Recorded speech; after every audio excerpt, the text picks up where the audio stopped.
जीवन के हर मोड़ पर हमें हमेशा दो रास्ते मिलते हैं। एक तो रास्ता होता है आसान, जिसमें चलना आसान होता है, जो कि क्षण भर के लिए हमें बहुत सारी खुशियां तो देती है, लेकिन लंबे समय तक वो फायदेमंद नहीं होता है, कभी कभी तो हानिकारक भी हो जाता है। और जो दूसरा रास्ता होता है, जो कठिन रास्ता होता है, वो क्षण भर के लिए हमें निचोड़ भले लेता है, लेकिन लंबे समय तक के लिए वो बहुत बहुत फायदेमंद होता है।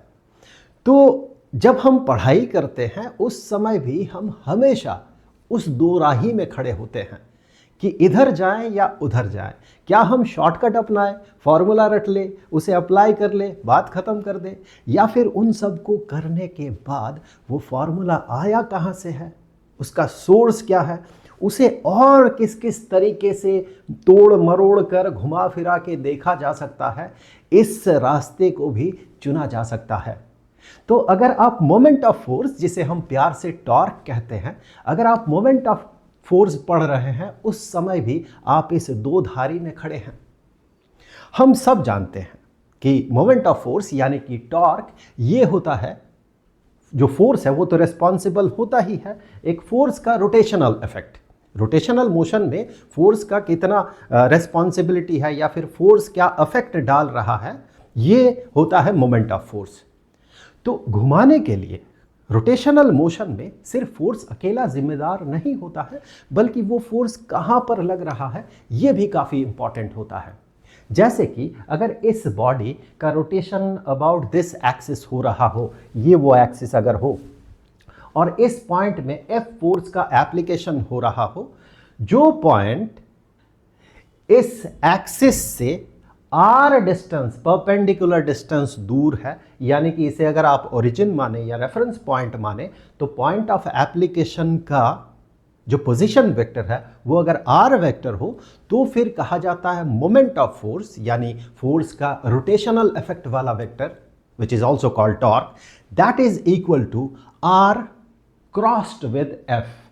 मतलब आर पोजीशन वेक्टर उस पॉइंट का जिस पॉइंट में फोर्स का एप्लीकेशन हो रहा है with respect to that point जिस पॉइंट के अबाउट रोटेशन हो रहा है, क्रॉस्ड विद द फोर्स, जो फोर्स वहां पर लग रहा है।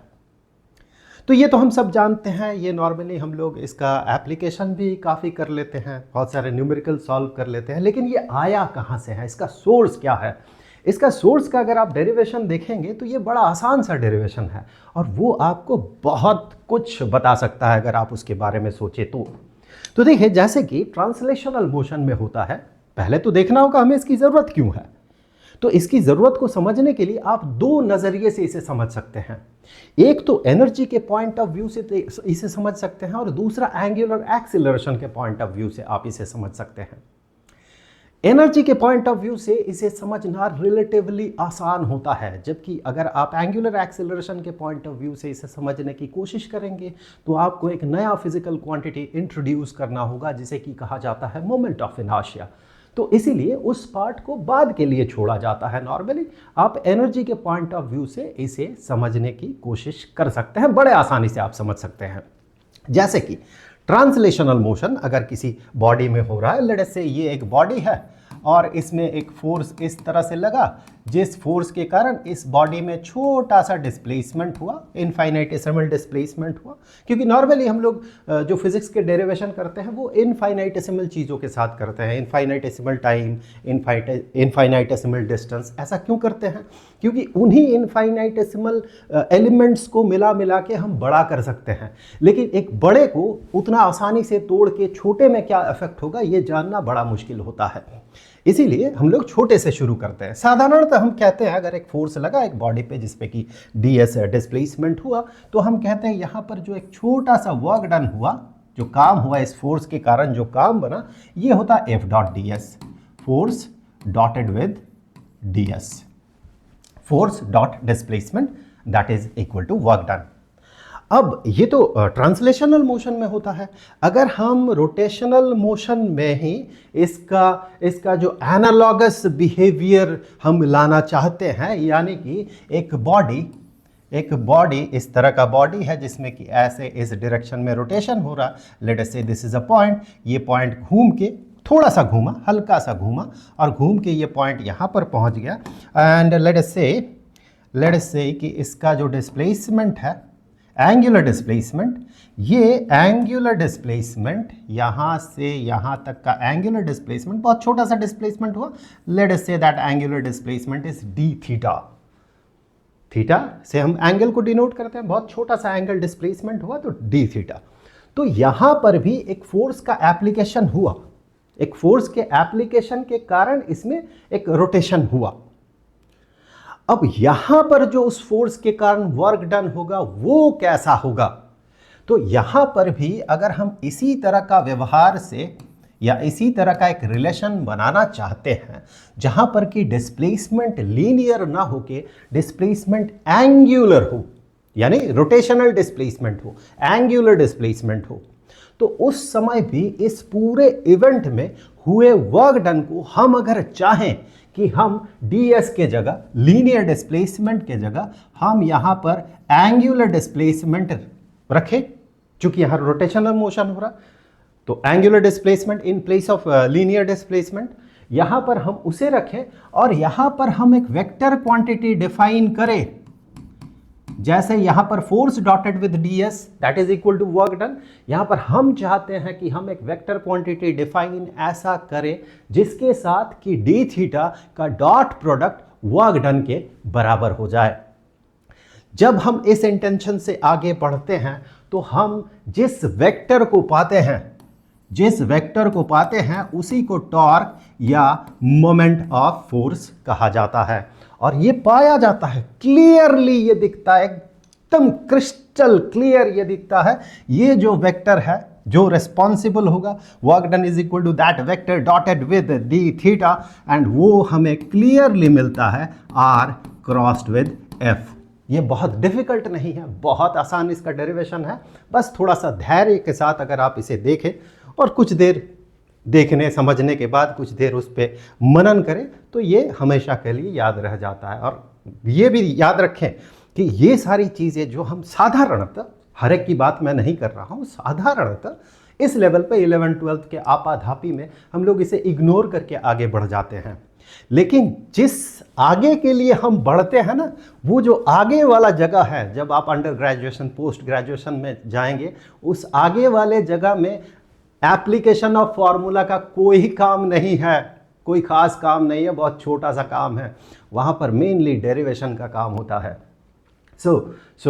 हाँ, और application of formula of course होता है, लेकिन ऐसा होता है, इस लेवल का टफनेस होता है कि वहाँ पर आप अगर डेरिवेशन नहीं जानेंगे तो प्रॉपरली अप्लाई ही नहीं कर पाएंगे। चलिए आगे बढ़ते हैं।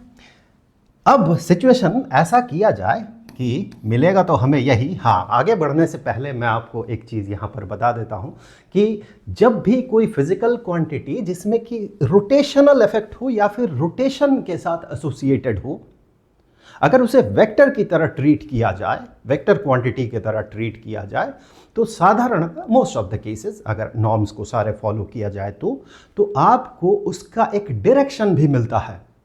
और कन्वेंशन के हिसाब से डायरेक्शन हम लोग ऐसा मानते हैं कि वो राइट हैंड रूल फॉलो करे, right hand thumb rule follow करे। कैसे? कि अगर रोटेशन इस डायरेक्शन में हो रहा हो तो फिर उसका डायरेक्शन जो होगा, उस वेक्टर का जो डायरेक्शन होगा, वो थंब उसे इंडिकेट करेगा। यानी ये चारों मुड़ी हुई उंगलियां रोटेशन को अगर रिप्रेजेंट कर रहा हो तो फिर ये थंब जो है, ये थंब रिप्रेजेंट करेगा उस वेक्टर क्वांटिटी के डायरेक्शन को। यानी यहाँ पर रोटेशन अगर इस डायरेक्शन में हुआ, डी थीटा अगर इस डायरेक्शन में एंगल को रिप्रेजेंट कर रहा है, initial point final point, initial point से फाइनल पॉइंट, तो फिर ये थंब यानी कि स्क्रीन से हमारे तरफ नॉर्मली आउटवर्ड ये डी थीटा का डायरेक्शन होगा। दैट्स वाई यहाँ पर एरो दिया गया है। This D theta, this angle, this infinitesimal angle is not a scalar quantity, it is a vector quantity. इसीलिए यहाँ पर डॉटेड हो रहा, vector dotted with d theta. खैर, ये जो डायरेक्शन वाला किस्सा है ये तो जितना समय पार होते जाएगा उतना आपके लिए क्लियर होगा। आप नॉर्म तोड़ सकते हैं, आप उल्टा भी नॉर्म ले सकते हैं, बायां हाथ भी ले सकते हैं, लेकिन ध्यान रखिएगा आगे ऐसे ऐसे आपको थ्योरम मिलेगा, ऐसे ऐसे आइडेंटिटीज़ मिलने वाला है। ऐसे ऐसे फॉर्मूलाज मिलने वाला है जहाँ पर कि राइट हैंड रूल को फॉलो करके सारा डेरिवेशन हुआ है। तो जब अगर आप नॉर्म को उल्टा कर देंगे और उन सारे फॉर्मूलाज को यूज़ करेंगे तो आपका आंसर एग्जैक्टली अपोजिट आएगा, जो कि साधारणता आना चाहिए उसका उल्टा आएगा। इसीलिए हम लोग नॉर्म को फॉलो करते हैं। चलिए, यहाँ पर होगा एक रोटेशन। एक बॉडी है, बड़ा सा बॉडी है, उसका एक छोटा सा हिस्सा हम देखेंगे। एक बड़ा सा बॉडी यहाँ पर सिचुएटेड है, उस बॉडी का यहाँ पर एक्सिस है। लेट अस से एक्सिस को हमने ओरिजिन कहा, 0,0, ये उसका एक्सिस है, रोटेशनल एक्सिस। यहाँ पर एक्सिस बना के बॉडी रोटेट कर रहा है और उसी बॉडी के एक पॉइंट में फोर्स का एप्लीकेशन हुआ। लेट अस से इस पॉइंट पे एप्लीकेशन हुआ फोर्स का, इस पॉइंट पे फोर्स का एप्लीकेशन हुआ। जैसे यहाँ पर पहले ही फिगर में जो हमने देखा, ये बॉडी है, इसे फोर्स का एप्लीकेशन हो रहा, बॉडी इसे एक्सिस बना के इस तरह से रोटेट कर रहा है। तो उसी का एक पार्ट हम लोग यहाँ पर देख रहे हैं। सिर्फ हम लोग फोर्स को, बॉडी को यहाँ से हटा दिया गया, सिर्फ फोर्स को, और फोर्स जहाँ पर अप्लाई हो रहा है ओरिजिन से, रेफरेंस पॉइंट से, एक्सिस से, जो भी कह ले आप, वहाँ से उसका डिस्प्लेसमेंट वेक्टर को हम कंसिडर करेंगे। तो यहाँ पर लेट अस से फोर्स जो अप्लाई हो रहा है, दैट फोर्स जो अप्लाई हो रहा है उसका जो पोजीशन वेक्टर, इस पॉइंट पे अप्लाई हो रहा है फोर्स, तो उसका पोजीशन वेक्टर ये रहा, उसका पोजीशन वेक्टर। चलिए मैं डॉटेड लाइन से पोजीशन वेक्टर को रिप्रेजेंट करूं। सो ये उसका पोजीशन वेक्टर, और उसे हम नाम देंगे। ओके, सो ये हो गया पोजीशन वेक्टर। एरो भी मैं ठीक से बना दूं। सो ये हो गया पोजीशन वेक्टर, और पोजीशन वेक्टर को हम लोग नाम देंगे वेक्टर आर। और जो पॉइंट ऑफ एप्लीकेशन हो रहा है यहाँ पर, लेट अस से वो पॉइंट ऑफ एप्लीकेशन, उसका कोऑर्डिनेट्स है x, y। यानी कि अगर मैं यहाँ से ऐसे परपेंडिकुलर एक ड्रॉप करता हूँ तो यहाँ से लेके यहाँ तक का जो डिस्टेंस होगा, ये जो डिस्टेंस होगा, that distance would be x, और यहाँ से लेके यहाँ तक जो डिस्टेंस होगा, that distance would be y।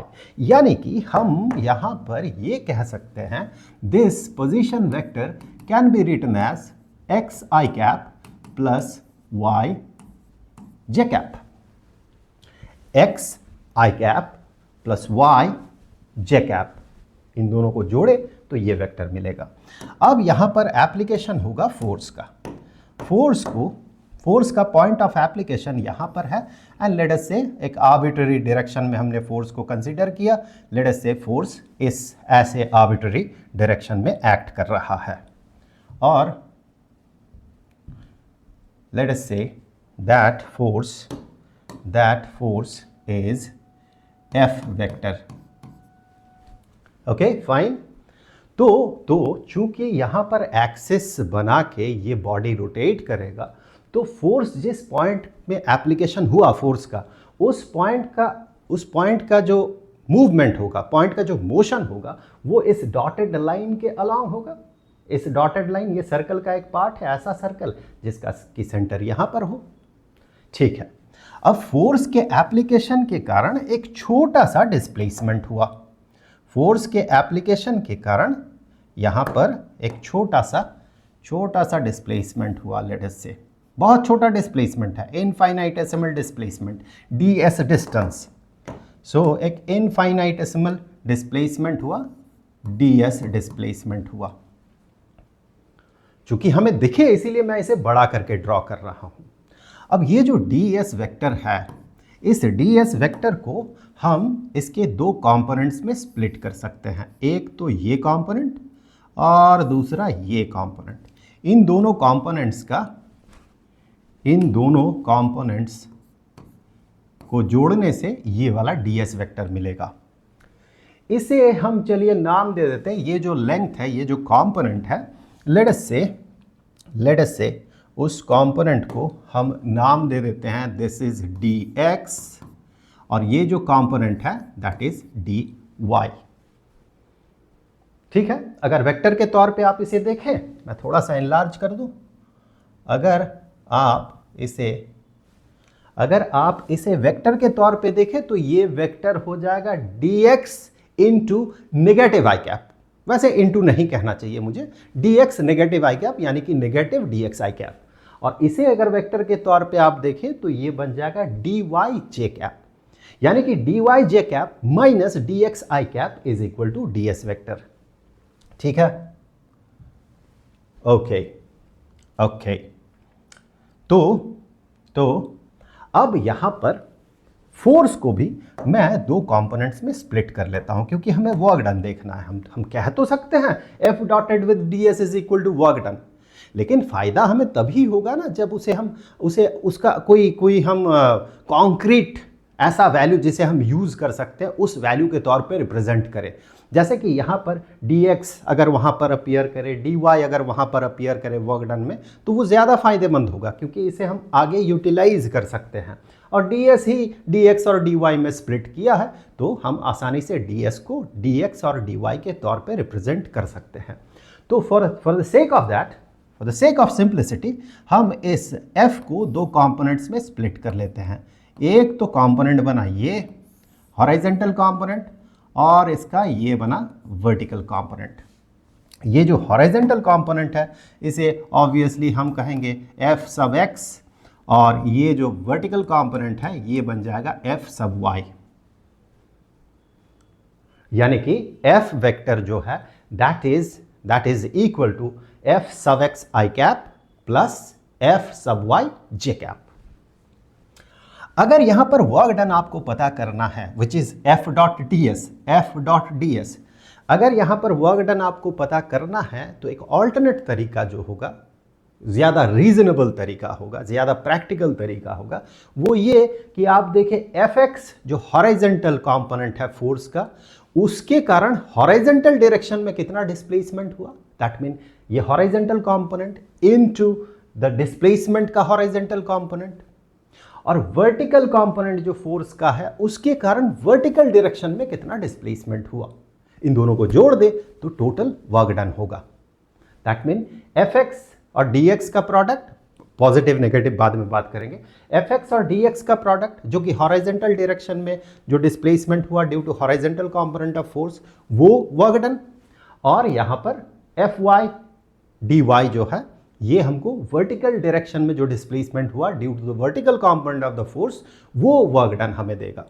इन दोनों वर्क डन्स को अगर आप जोड़े तो आपको यहां पर टोटल वर्क डन मिलेगा, बिकॉज यहां पर जिस फोर्स की हम बात कर रहे हैं, जिस फील्ड की हम बात कर रहे हैं, that is a conservative field या कंजर्वेटिव फोर्स फील्ड।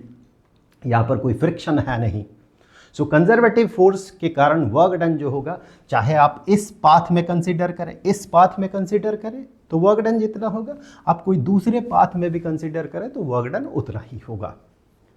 ओके, सो यहां पर हम वर्क डन, जो छोटा सा वर्क डन हुआ dw, छोटा सा वर्क डन जो dw हुआ, इस वर्क डन को हम ऐसे तो कह ही सकते हैं, इसमें तो कोई डाउट नहीं है, ऐसा भी कह सकते हैं f डॉट ds, लेकिन इसका एक और तरीका भी ये होगा कि आप अगर ऐसे देखें fx के कारण dx या fx के डायरेक्शन में dx डिस्प्लेसमेंट हुआ, ध्यान रखें अपोजिट डायरेक्शन में हो रहा है, तो यहां पर वर्क डन जो होगा नेगेटिव fx dx होगा। So negative f sub x dx, और fy के कारण वर्टिकल डायरेक्शन में डिस्प्लेसमेंट हुआ dy, तो प्लस fy dy। वैसे आप फोर्स को आप इसके कंपोनेंट्स में वेक्टर नोटेशन में रिप्रेजेंट करके, डिस्प्लेसमेंट ds को भी वेक्टर नोटेशन में रिप्रेजेंट करके, उन्हें मल्टीप्लाई करके भी आप यहीं पर पहुंचेंगे। यानी कि हम अगर इसी चीज़ को ऐसा कहते कि fx i cap plus fy j cap dotted with dx, dotted with ds मतलब क्या है, ds मतलब negative dx i cap plus dy j cap, तो आप जब इसे परफॉर्म करेंगे तो आप यहीं तक पहुंचेंगे।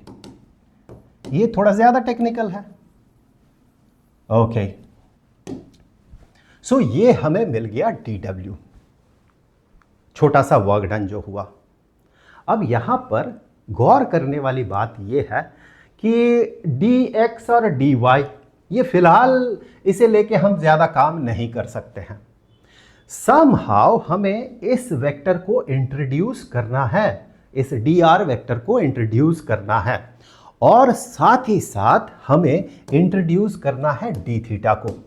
हमें यहां d थीटा को भी इंट्रोड्यूस करना है। देखिए, कुछ ऐसा हम वेक्टर खोजेंगे जिसके साथ d थीटा का डॉट प्रोडक्ट जो होगा वो dw के बराबर होना चाहिए, वो छोटा सा वर्क डन के बराबर होना चाहिए।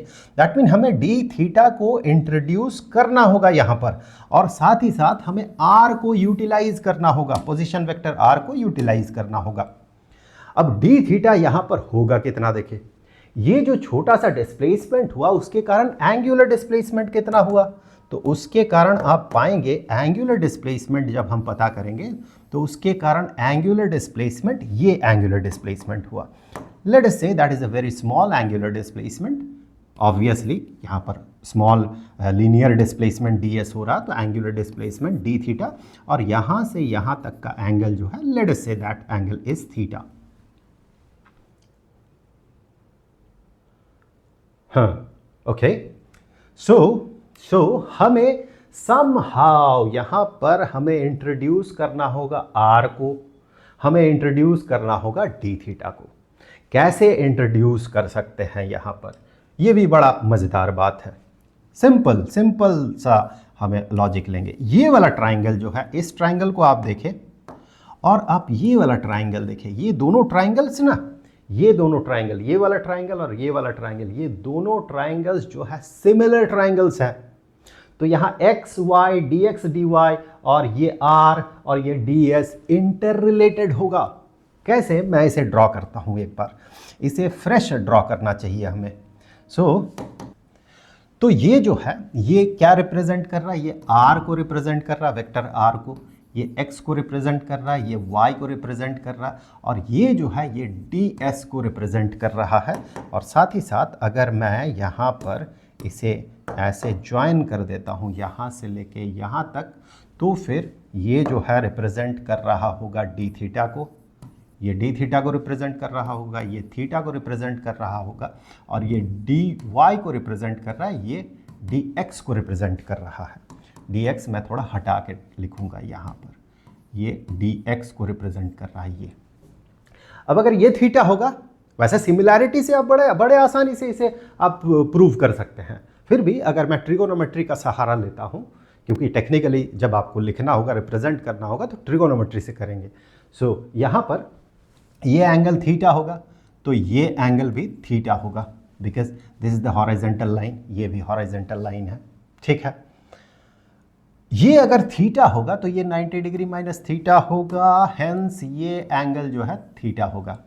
अब दोनों राइट ट्राइंगल, ये भी और ये भी, दोनों राइट ट्राइंगल्स है, दोनों में ये एंगल थीटा है, ये एंगल थीटा है, दैट मीन दोनों सिमिलर ट्राइंगल्स है। तीनों एंगल्स, मतलब इसके तीनों एंगल्स, उसके तीनों एंगल्स सिमिलर हैं, सेम है एंगल्स। तो फिर हम इन दोनों को सिमिलर ट्राइंगल्स कह सकते हैं। अब इसका हाइपोटेन्यूज r है, इसका हाइपोटेन्यूज ds है। अब इसी ds को हम r d थीटा भी कह सकते हैं, r d theta. So this ds is equal to r d theta. तो दो सिमिलर ट्राइंगल्स हमारे पास है, एक तो ये और दूसरा ये। इसका हाइपोटेन्यूज r, इसका हाइपोटेन्यूज r d थीटा। तो यहां से अगर मैं ट्रिगोनोमेट्री से आगे बढ़ता हूं, पहले सिमिलैरिटी से कर ले, वो भी कर सकते हैं, सिमिलैरिटी से कर सकते हैं, थोड़ा आसान हो जाएगा। अगर मैं इसका क्लोन बना लेता हूँ, इसका मैं एक क्लोन बना लेता हूँ, ठीक, हूबहू ऐसा, ठीक, और इसका भी मैं क्लोन बना लेता हूँ हूबहू। लेकिन इसके जैसा हमें इसका ढांचा देने के लिए मुझे इसे 90 डिग्री रोटेट करना होगा। अब देखिए सिमिलर है ट्राइंगल्स, ये और ये दोनों ट्राइंगल्स जो है, खींचतान में थोड़ा छोटा बड़ा हो चुका है, ये खिंच गया है, वो अलग बात है, लेकिन है ये सिमिलर ट्राइंगल्स, क्योंकि एंगल को कंपेयर करके हमने देख लिया है। अब आप देखिए ये है r और ये है r d थीटा, है कि नहीं? यानी कि ये अगर x होगा तो इसे x d थीटा होना है, और x d थीटा ये वाला पार्ट है, क्योंकि हमने रोटेट भी किया है, dy है, और ये जो y है इसका सिमिलर साइड जो है इसे होना होगा y d थीटा। तो यहां सिमिलैरिटी से, सिमिलैरिटी के कंपैरिजन से हम ये कह सकते हैं this x d theta is equal to d y, x d theta is equal to d y, यानी कि यहां पर इस डी वाई के जगह पे हम x को ला सकते हैं और हम ला सकते हैं डी थीटा को। तो डी थीटा भी आ गया और r का एक कंपोनेंट भी आ गया। वही तो हम बात कर रहे थे ना, हमें अल्टीमेटली डी थीटा ले आना है और हमें इस r को इंट्रोड्यूस करना है, तो दोनों काम हो जाएगा उससे। अब यहां पर इससे देखिए, इसके साथ इसके कंपैरिजन, दैट मीन या फिर इस ये जो है, ये साइड जो है इस वाले साइड के बराबर है, dx के बराबर है, यानी कि y d theta is equal to d x.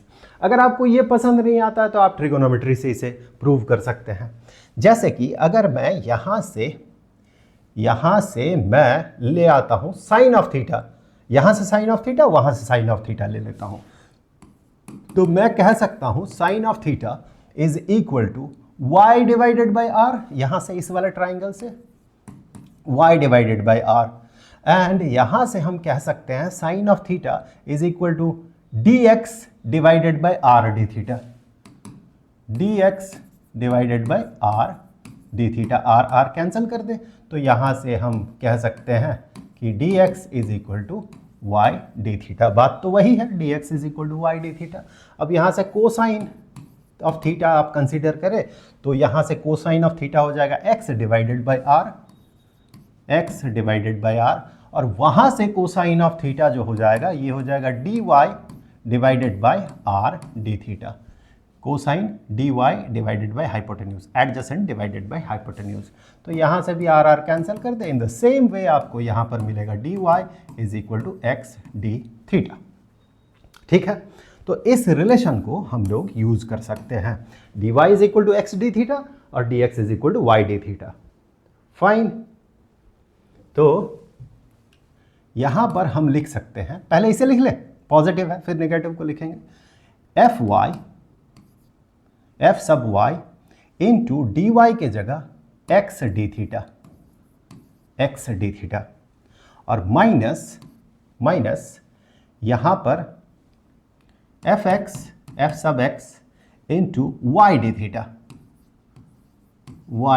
Theta. ठीक है, अब यहां से डी थीटा को कॉमन आउट कर लेते हैं, कॉमन आउट हो जाएगा आसानी से, और लिखते समय x को मैं पहले लिख रहा हूं, इट इज मोर एलिगेंट, क्योंकि क्रॉस प्रोडक्ट में चूंकि पहले r आएगा फिर f आएगा, वो तो डेरिवेशन में ऑटोमेटिकली आएगा ही, ऐसा नहीं कि मैं जबरदस्ती इसे लाने के लिए मैं x को पहले लिख रहा हूं, वो आप समझ जाएंगे, उसी को आना है।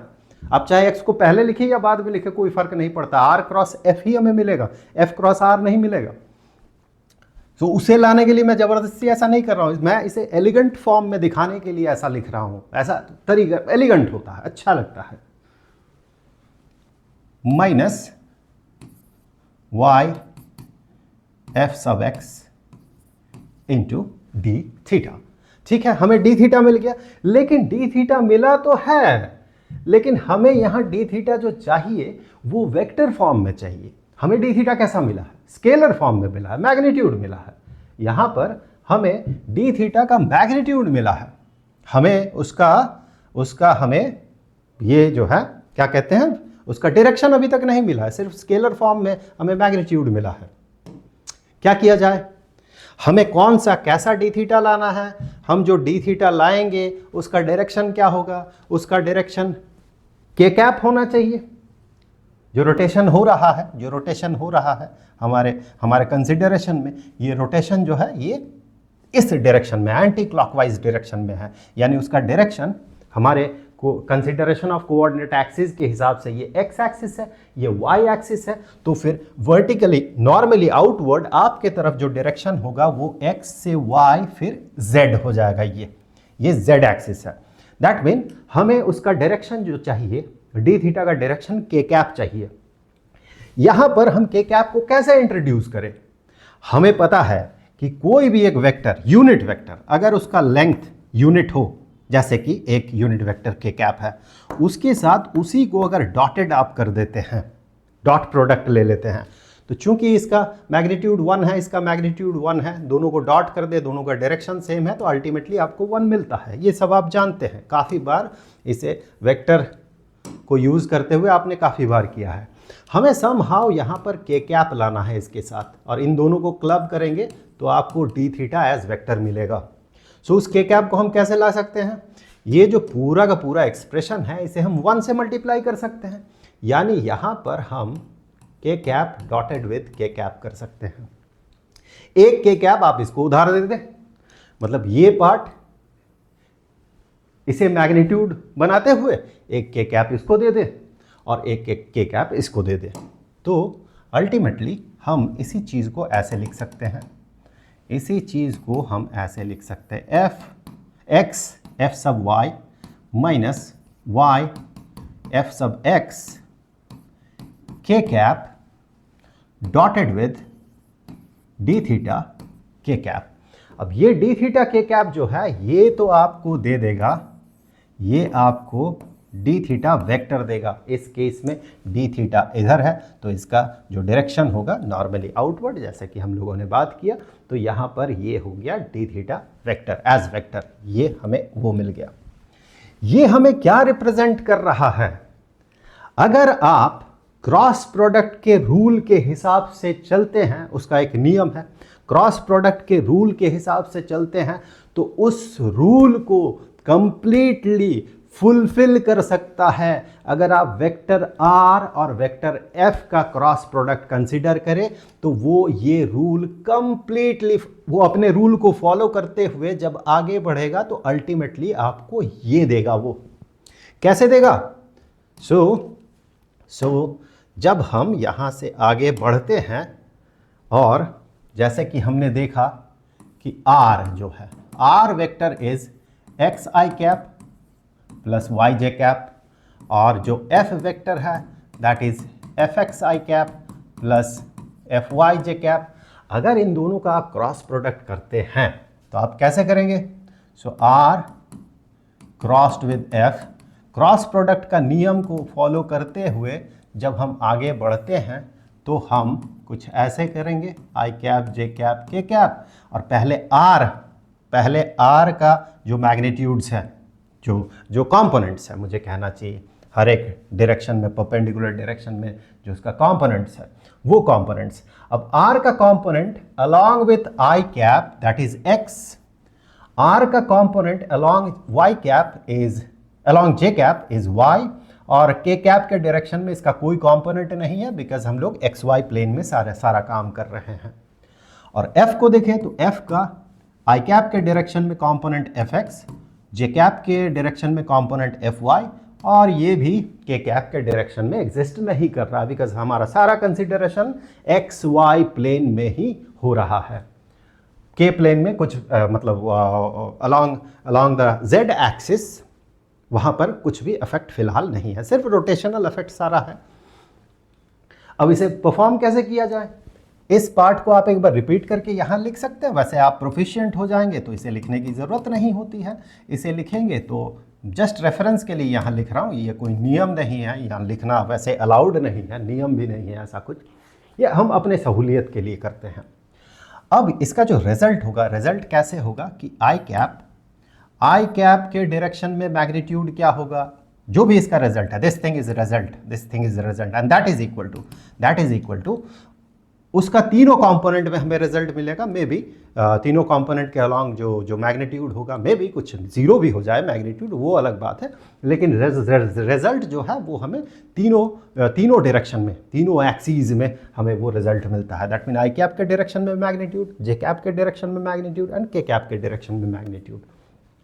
सो आई कैप के साथ हमें मल्टीप्लाई करना होता है इन दोनों का प्रोडक्ट माइनस इन दोनों का प्रोडक्ट, तो जीरो, ये भी zero minus zero, so zero I cap plus J cap.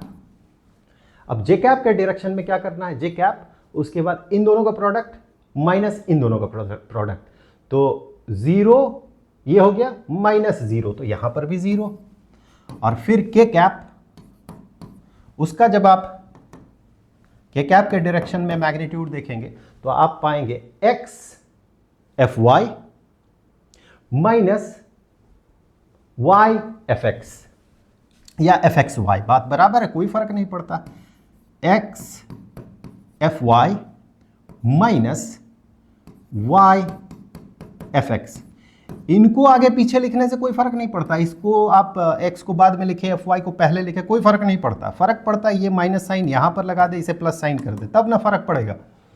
ये तो दोनों कंपोनेंट्स हैं, स्केलर क्वांटिटी है, दोनों को मल्टीप्लाई करें, किसी को पहले रखे किसी को बाद में रखे, कोई फर्क नहीं पड़ता है। लेकिन यहाँ प्लस को माइनस, माइनस को प्लस नहीं कर सकते हैं। वही चीज़ अगर f क्रॉस r होता तो ये चीज़ पहले लिखा हुआ होता, ये बाद में लिखा हुआ होता। तो जब यहाँ अंतिम जगह पे यहाँ पर आप मल्टीप्लाई करते तो ये fx ऊपर होता, x नीचे होता, fy ऊपर होता, y नीचे होता। यानी कि आप मल्टीप्लाई करते fx के साथ y को माइनस fx के साथ y को माइनस fy के साथ x को, ठीक इसका उल्टा हो जाता। ठीक है, तो इसीलिए मैं यहां पर जो लिख रहा था आपसे, जो कह रहा था x को मैं पहले लिख रहा हूं सिर्फ एलिगेंस के लिए, उसका मतलब यही था कि इसको आगे पीछे रखेंगे तो ये वेक्टर प्रोडक्ट चेंज नहीं हो जाता है। इसको आगे पीछे आप लिख ही सकते हैं, fy इंटू एक्स, बात बराबर है।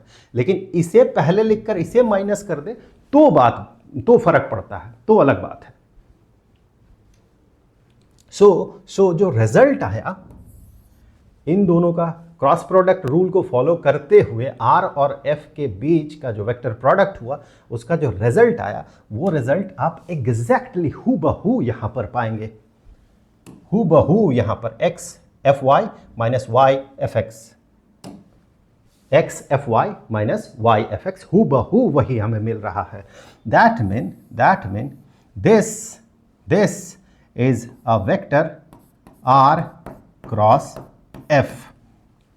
और हमने शुरुआत कहाँ से की थी, हमें ये क्या मिला, इसकी शुरुआत कहाँ से हुई थी? इसकी शुरुआत हमने किया था कहाँ से, कि हम चाहते थे कि लीनियर मोशन में जैसे force dotted with linear displacement ये हमें वर्क डन देता है, वैसे ही एंगुलर मोशन में हम चाहते हैं कि ऐसा वेक्टर क्वांटिटी हमारे पास रहे जिसके साथ एंगुलर डिस्प्लेसमेंट को जब हम डॉट प्रोडक्ट करेंगे उस समय हमें वैसे ही वर्क डन मिले। क्योंकि रोटेशन में भी तो वर्क होता है, उसके पास भी काइनेटिक एनर्जी होता है। आप किसी रुके हुए बॉडी को रोटेट करवाएं, भले ही ट्रांसलेशनल मोशन ना हो, रोटेट करने के लिए भी काम तो करना पड़ता है, और काम दोनों के लिए बराबर है। रोटेशनल मोशन में भी जो एनर्जी का रूप है, ट्रांसलेशनल मोशन में भी एनर्जी वही एनर्जी है, सेम एनर्जी वही है। तो वही एनर्जी इन दोनों को इंटर रिलेट कर रहा है इस तरह से। तो हमें एक ऐसा वेक्टर मिला जिसके साथ डी थीटा को जब हम डॉट प्रोडक्ट करते हैं तो वही वर्क डन मिलता है। कैसा वेक्टर मिला हमें? ये जो वेक्टर है, ये वेक्टर हमें मिला आर क्रॉस एफ। यानी अब हमें ये जो वेक्टर है इसे हम यूज कर सकते हैं, जैसे लीनियर मोशन में, ट्रांसलेशनल मोशन में जैसे हम फोर्स को यूज करते हैं, वैसे ही रोटेशनल मोशन में अब हमारे पास फोर्स का हमें एक एनालॉगस वेक्टर मिला जिसे हम रोटेशनल मोशन में हम यूज कर सकते हैं। जैसे ट्रांसलेशनल मोशन में फोर्स का जो रोल होता है, रोटेशनल मोशन में हमें इसका वही रोल मिलेगा। हम उसे फोर्स को इससे सब्सटीट्यूट कर सकते हैं जब हम रोटेशनल मोशन की बात करें, और इसी को कहा जाता है, बिकॉज ये फोर्स का ही असर है, फोर्स का ही एनालॉगस फिजिकल क्वांटिटी है रोटेशनल मोशन में, इसीलिए इसे कहा जाता है मोमेंट ऑफ फोर्स। जैसे कि इनर्शिया, मास को इनर्शिया कहा जाता है, तो मास का जो एनालॉगस फिजिकल क्वांटिटी होगा रोटेशन में उसे कहा जाता है moment of inertia. This is inertia which is mass, and moment of inertia mass का ही रोटेशनल मोशन में उसका जो एनालॉगस फिजिकल क्वांटिटी है। वैसे ही आपको यहाँ पर मोमेंट ऑफ फोर्स मिल रहा है, वैसे ही, ठीक है। तो इसी को कहा जाता है मोमेंट ऑफ फोर्स, एंड इसी को हम टॉर्क भी कहते हैं। तो इसका जो सोर्स है y torque is equal to r cross f, इसका सोर्स यही है। ये एक तरीका है इसे देखने का। दूसरा तरीका थोड़ा कॉम्प्लिकेटेड है, इसके लिए आपको मोमेंट ऑफ इनर्शिया भी जानना होगा। तो ये जो सीरीज़ है जहाँ पर कि हम इन सारी चीज़ों पे बात कर रहे हैं, रोटेशनल मोशन के कुछ फिजिकल क्वांटिटीज़ एसोसिएटेड और कुछ लॉज के बारे में हम बात करेंगे, तो उसका प्लेलिस्ट का लिंक आपको यहाँ पर मिल जाएगा। जल्द मिलेंगे।